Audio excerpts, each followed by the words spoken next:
नमस्कार, मी राहुल कुलकर्णी. एनडीटीव्ही मध्ये तुमचं स्वागत आहे. पुन्हा तीच विनंती, आमचं यूट्यूब चॅनल आहे, आम्ही फेसबुकला आहोत, इन्स्टाला आहोत, सगळ्या सोशल मीडिया प्लॅटफॉर्मवरती आहोत. आम्हाला फॉलो करायला लागा.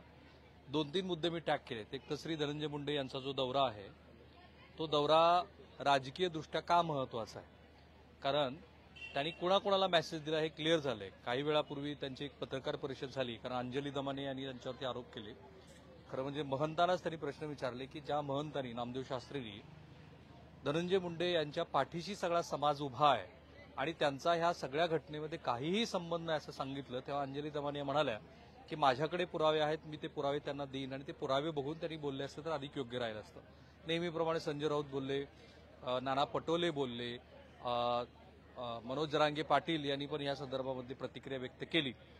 तर असं दिसतं आहे की धनंजय मुंडे यांच्या ह्या दौऱ्याचे काही अर्थ आहेत आणि ते अर्थ फार महत्वाचे आहेत. एकतर मुळामध्ये वंजारी समाजामध्ये भगवानगडाचं अनन्यसाधारण असं महत्व आहे.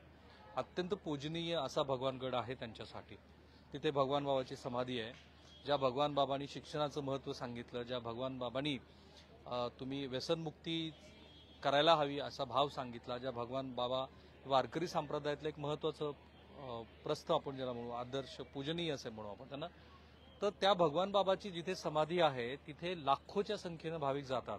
दिवंगत गोपीनाथ मुंडे पिता असताना, हयात असताना त्यांनी सातत्यानं आपला जो विचार आहे त्या भगवानगडाच्या माध्यमातून मांडला. पंकजा मुंडे मंत्री झाल्यानंतर सुद्धा भगवानगडावरती त्यांचे दसरा मेळावे व्हायचे आणि बहीण आणि भावातला संघर्ष जसा जसा टिपेला गेला तसा तसा त्या भगवानगडावरती जो काही राजकीय संदेश दिला जातो आहे त्या संदेशाला नामदेव शास्त्रींनी आक्षेप घेतला आणि ते म्हणाले की इथून तुम्हाला राजकीय भूमिका मांडता येणार नाही. आणि मग पंकजा मुंडे यांनी भगवानगडाचं महत्व अबाधित राहावं म्हणून त्याच्याऐवजी खाली पायथ्याला भगवानगडाच्या दसरा मेळावा घ्यायला सुरुवात केली. म्हणजे तेव्हाची नामदेव शास्त्रींची भूमिका अशी होती की भगवानगड हा कोणत्याही राजकीय गोष्टीमध्ये बोलणार नाही. परंतु आज मात्र भगवानगडाच्या त्या एक दिवसाच्या मुक्कामानंतर आपली भूमिका धनंजय मुंडे यांनी नामदेव शास्त्री यांना सांगितली असावी आणि त्यातल्या ज्या गोष्टी त्यांना पटल्या, कारण आज भगवान बाबाच्या समाधीचं त्यांनी दर्शन घेतलं, त्याचे फोटो व्हिडिओज माध्यमाकडे त्यांनी पाठवले आणि मग त्याच्यानंतर नामदेव शास्त्रींनी भूमिका घेतली. त्यामुळं काल जेव्हा अजित पवार हे बीडमध्ये डीपीडीसीच्या बैठकीला गेले होते आणि पक्ष कार्यकर्त्याच्या माध्यमातून त्यांनी सरळ सरळ धनंजय मुंडे यांना मोठा संदेश दिला की तुमचं आजवरचं जे राजकारण आहे, कारण टीव्हीच्या बातम्या ज्या येत आहेत त्याचा संदर्भ अजित पवारांनी दिला, तो बेसिकली वाल्मिक कराड आणि धनंजय मुंडे यांच्या संदर्भात येत आहे. सुरेश धस रोज रोज नवनवीन आरोप करतायत, अंजली दमानिया रोज नवनवीन मुद्दे मांडतायत आणि आता असं दिसतंय की वाल्मिक कराड हा जेलमध्ये जरी गेला तरी धनंजय मुंडे यांचा राजीनामा होईपर्यंत बहुधा अंजली दमानिया, सुरेश धस हे काही थांबणार नाही. आणि म्हणून रोज जे आरोप प्रत्यारोप होत आहेत त्याचा संदर्भ देऊन अजित पवार म्हणाले की बीडमध्ये कायदा आणि सुव्यवस्था बिघडलेली आहे, बीडमध्ये लोक बंदुका हातात घेऊन हव्या त्या वेळेला फायर करतात, बीडमध्ये भ्रष्टाचार आहे, कारण चिरीमिरी घेऊन वाटप करून वगैरे ह्या गोष्टी अजित पवारांचे शब्द आहेत. आणि मग तो पेन ड्राईव्ह तर आणला सुरेश धसानी आणि मी काय हे करणार नाही, मी मकोका लावीन, मी अशी कुठलीही कृती करणार नाही की ज्यामुळे बीडचं नाव जे आता खराब झालेलं आहे त्याच्यात भर पडेल वगैरे असं अजित पवार म्हणाले. आणि तेव्हा शेजारी धनंजय मुंडे उभे होते.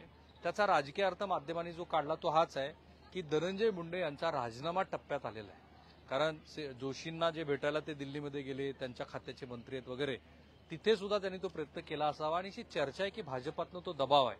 पण इंटरेस्टिंगली भाजपला याची जाणीव आहे की, कारण राष्ट्रवादी काँग्रेसमधले दिल्लीमध्ये राजकारण करणारे एक नेते आपल्या पक्षाच्या मंत्र्यांना आणि आमदारांना म्हणाले की धनंजय मुंडे यांच्या मागे जर मोठा समाज नसता तर धनंजय मुंडे यांच्यावरती याआधीच कारवाई झाली असती. तर ही जी गोष्ट आहे ना ती भाजपलाही पूर्ण माहिती आहे की धनंजय मुंडे हे ओबीसी समाजाचे एक मोठे नेते आहेत, म्हणजे वंजारी समाजाचे नेते आहेत, जसं पंकज आहेत. छगन भुजबळ यांचा मंत्रिमंडळात समावेश झालेला नाही, ओबीसीच्या पाठिंब्यावरती हे सरकार आलेलं आहे बहुमतानं. अशा वेळेला ओबीसी नेतृत्वाचे पंख कापले जात आहेत असा मेसेज जाणं काही बरोबर नाही. त्यामुळं काल माध्यमाशी बोलताना श्री देवेंद्र फडणवीस यांनी ह्याची जबाबदारी धनंजय मुंडे यांच्या राजीनाम्याची अजित पवारांकडे ढकलली. अजित पवारांनी, गमतीशीर गोष्ट आहे की अजित पवारांनी आपल्या मंत्र्यांच्या विरोधातल्या आरोपाबद्दल मुख्यमंत्री कारवाई करतील असं सूचित केलं आणि मी तेव्हाही तो व्हिडिओ बनवला होता की अजित पवारच अप्रत्यक्षपणे धनंजय मुंडे यांच्यावरती दबाव वाढवत आहेत. कारण जर धनंजय मुंडे यांना तो पूर्ण पाठिंबा असता तर धनंजय मुंडे यांच्या विरोधातले अंजली दमानिया यांनी दिलेले पुरावे त्यांनी आमदारासमोर मांडले नसते. ते मांडले, तिथे चर्चा घडवून आणली आणि मग एक प्रकारे पक्षातनं सुद्धा कसा माझ्यावरती दबाव आहे असं सूचित केलं.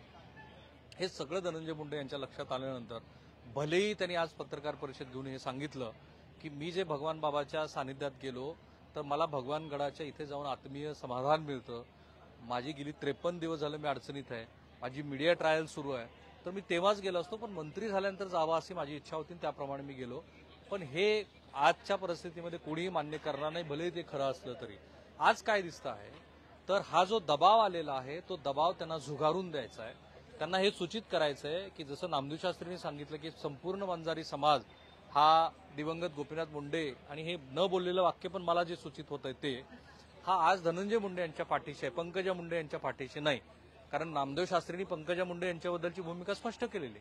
आणि अशा वेळेला भाजपाला सुद्धा 288 पैकी जवळपास 55 ते 60 विधानसभा मतदारसंघामध्ये जो समाज प्रभावी आहे, कारण मी जातीवंत महाराष्ट्र ही सिरीज केली आणि अनेक जणांनी मला सांगितलं की खरं तर याचं डॉक्युमेंटेशन व्हायला पाहिजे की कोणत्या विधानसभा मतदारसंघामध्ये हा समाज प्रभावी आहे वेगळा.